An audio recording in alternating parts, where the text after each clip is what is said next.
Bonjour, je vous présente cet ouvrage. Aristote, Organon 2 de l'interprétation. Traduction faite par Tricot.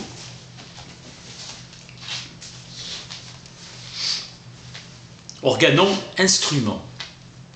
Ensemble des traités consacrés à la logique, à l'analytique, disait Aristote, considérés comme une propédeutique à la science. 5 traités. Le deuxième est la célèbre théorie des futurs contingents, chapitre 9. Le problème de la consécution des modales est posé et résolu au chapitre 13.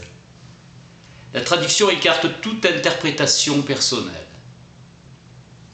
La théorie sur les futurs contingents paraît avoir été édifiée pour répondre aux mégariques, Diodore, Chronos et Philon, qui faisaient découler du principe de contradiction un fatalisme absolu.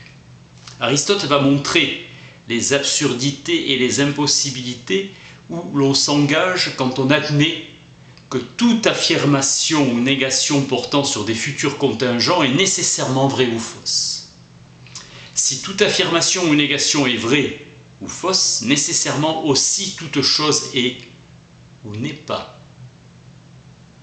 Par conséquent, si une personne affirme que telle chose sera tandis qu'une autre dira ne sera pas, il faut évidemment de toute nécessité que l'une des deux dise la vérité, puisque toute affirmation est vraie ou fausse.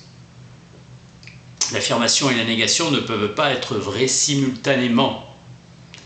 Ou bien c'est en affirmant qu'on dit la vérité, ou bien c'est en niant. L'indétermination n'est rien de plus que l'indifférence à se comporter dans le présent ou dans l'avenir, de telle façon ou de telle autre.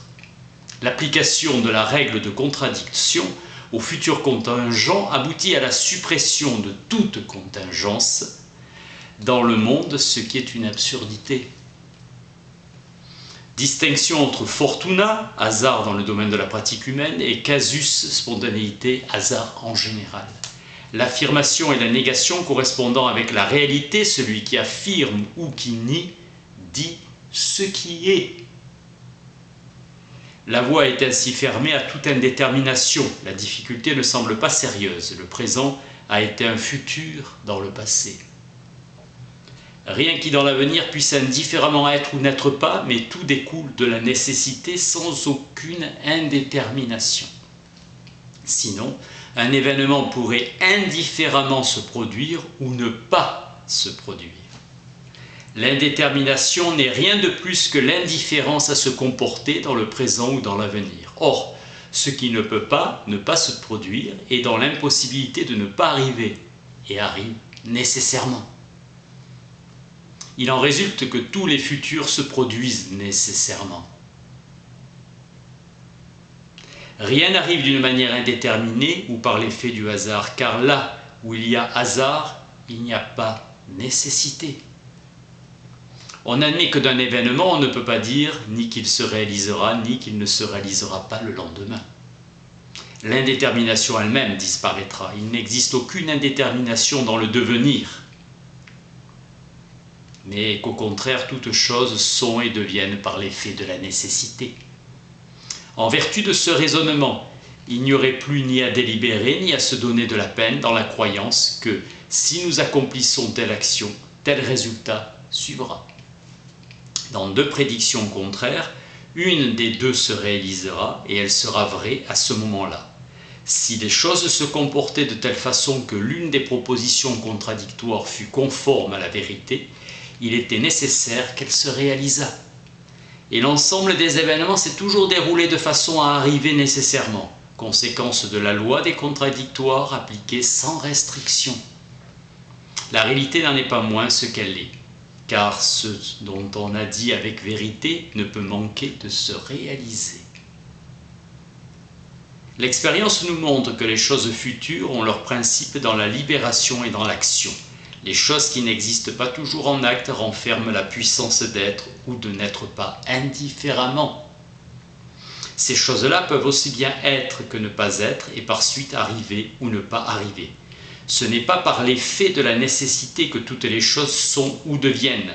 Soit on a affaire à une véritable indétermination, comme rencontrer par hasard un ami, et alors l'affirmation ou la négation ne sont pas plus vraies ni plus fausses d'une que l'autre.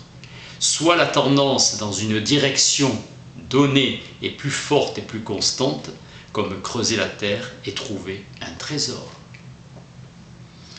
Que ce qui est soi quand il est, voilà qui est vraiment nécessaire.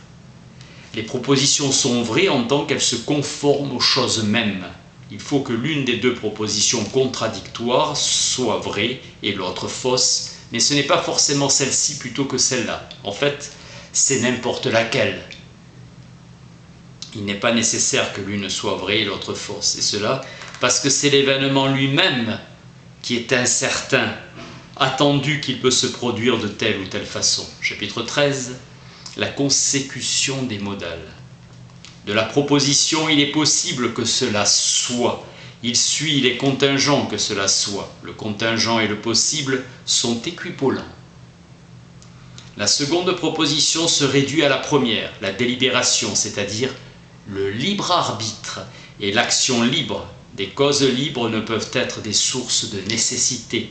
L'homme est ainsi lui-même un principe des futurs. Lorsqu'il y a accident, il n'y a pas de finalité.